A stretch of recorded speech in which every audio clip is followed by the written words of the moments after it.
তো good morning এবং সকলকে জানাই শুভ মহালয়ার প্রীতি ও শুভেচ্ছা। তো আমি সকাল সকাল এখন রেডি হয়ে বেরিয়ে গেছি মানিকচক যাবার জন্য, মহালয়া উপলক্ষে গঙ্গা স্নান করার জন্য। তো কিছুক্ষণ পর আমি গাড়িতে উঠে আমরা সবাই রওনা দিই মানিকচক যাবার জন্য। তারপর কিছুটা গিয়ে আমরা একটা ফ্রেন্ডের জন্য আর কি অপেক্ষা করি, তার একটু দেরি হচ্ছিল আসতে।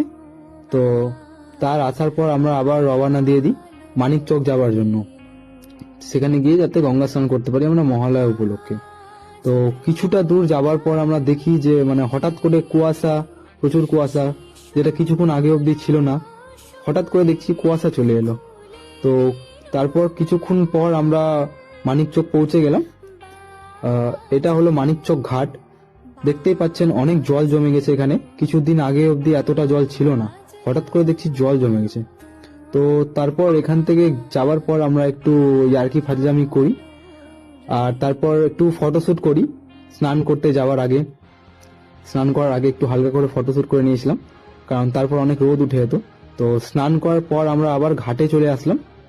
ঘাটে প্রচুর জল, তো সেখানে এক বন্ধু জল ভরছিল বাড়ি নিয়ে যাওয়ার জন্য। তো তারপর আমি গাড়িতে উঠে পড়ি বাড়ি যাওয়ার জন্য। সো ভিডিওটি কেমন লাগলো কমেন্ট করে অবশ্যই জানাবে, ভালো লাগলে লাইক করবে এবং ফলো করবে।